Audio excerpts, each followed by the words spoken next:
Salve fratres, nye benje popolone Yesus Kristus i Maria Saf Sejewitsa. Kita lanjut lagi dengan bola pimpong yang digulirkan oleh Paus Rumampuk dan melihat total depravity of Protestantism yang secara jelas nampak dalam kuliah-kuliah bodong dari Albert Rumampuk. Mari kita bahas videonya yang terakhir secara isi konten. Tadi saya sudah bahas secara metodologi. Sekarang mari kita lihat kontennya apa yang ditawarkan oleh si heretik Rumampuk ini untuk bisa menjadi kepercayaan orang-orang yang mau memilihnya sebagai paus. Let's see. Oke. Gagasan pokok dari video Rumampuk, penyucian atau pengudusan itu ada tiga, adalah tentang tiga aspek pengudusan dalam kekristenan, yaitu yang pertama, pengudusan secara posisi. Orang percaya sudah dianggap suci secara status karena iman dalam Kristus, meskipun secara rohani mereka masih bisa jatuh dalam dosa. Poin yang kedua, pengudusan secara progresif. Proses penyucian terus-menerus dalam kehidupan orang percaya, di mana mereka harus berusaha hidup kudus sesuai dengan kehendak Tuhan. Dan yang ketiga, pengudusan akhir, kesempurnaan pengudusan yang terjadi pada saat kedatangan Yesus kembali, di mana tubuh fana akan diubah menjadi tubuh kemuliaan. Video tersebut juga menolak konsep api penyucian purgatorium dalam teologi Katolik dengan argumen bahwa penyucian tidak terjadi setelah kematian melalui penderitaan, tetapi secara langsung dalam persekutuan dengan Kristus di surga. Bagaimana caranya? Si pembuat video tidak tahu. Ya, kalau mereka itu agnostik, bukan? Pembuat video juga mengkritik pandangan seorang tokoh bernama Patrice Allegro yang mengaitkan diskusi tentang purgatorium dengan Martin Luther dan reformasi Protestan. Berikut adalah tanggapan dari perspektif Katolik terhadap gagasan pokok dalam video penyucian atau pengudusan itu ada tiga, ya, dan kita akan melihat sejarah penolakan purgatorium oleh Protestan. Yang pertama, pengudusan secara posisi. Pandangan Katolik, Gereja Katolik mengakui bahwa orang beriman yang dibaptis sudah dikuduskan secara status sebagai anggota tubuh Kristus. Dalam tradisi Katolik, ini disebut pengudusan awal, initial sanctification, yang terjadi melalui sakramen baptis dan memungkinkan seseorang masuk dalam persekutuan dengan Tuhan. Perbedaan dengan Protestantisme, Katolik percaya bahwa status ini tidak menjamin keselamatan tanpa keterlibatan aktif manusia dalam rahmat Allah melalui perbuatan baik dan sakramen. Protestan cenderung melihat pengudusan ini sebagai status tetap yang tidak bergantung pada perbuatan manusia. Oke, poin yang kedua, pengudusan secara progresif. Pandangan Katolik, Gereja Katolik mengajarkan pengudusan progresif sanctification yang terjadi sepanjang hidup melalui kerjasama dengan rahmat Allah. Ini mencakup kehidupan doa, penerimaan sakramen, khususnya Ekaristi dan tobat, serta perbuatan amal kasih.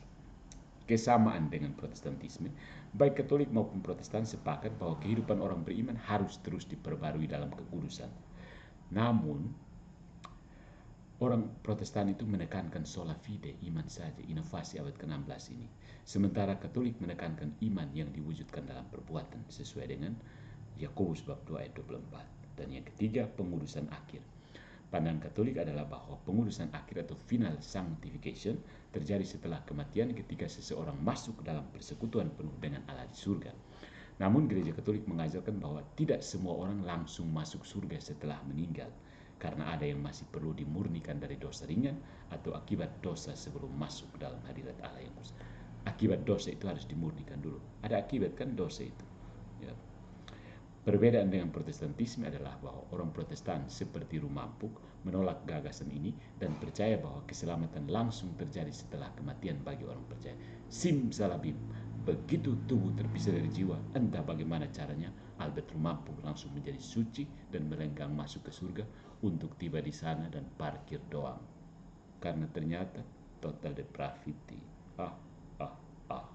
Sejarah penolakan purgatorium oleh Protestan.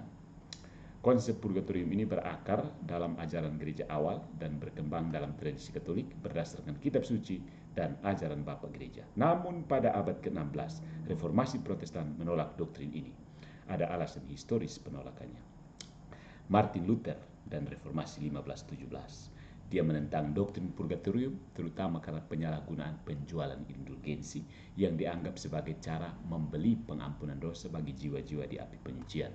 Dia menekankan sola scriptura, kitab suci doang, dan menolak tradisi gereja yang tidak eksplisit dalam Alkitab. Luther juga menolak kitab 2 Makabe bab 12 ayat 46 yang mendukung doa bagi orang mati karena kitab ini termasuk dalam Deuterokanonika yang ditolak oleh Protestan, bukan Protestannya. Oke, yang kedua, Johannes Calvin dan teologi predestinasi. Calvin menolak purgatorium karena dia percaya bahwa keselamatan hanya bagi orang yang dipilih Allah, predestinasi. Menurutnya, tidak ada keadaan antara surga dan neraka. Dalam bukunya Institutes of the Christian Religion, dia menyebut purgatorium sebagai doktrin tak berdasar yang dikembangkan oleh gereja Katolik untuk mendapatkan uang dari indulgensi. So, kita tahu sejarah penolakannya ini dari mana. Yang ketiga, doktrin keselamatan dalam Protestantisme.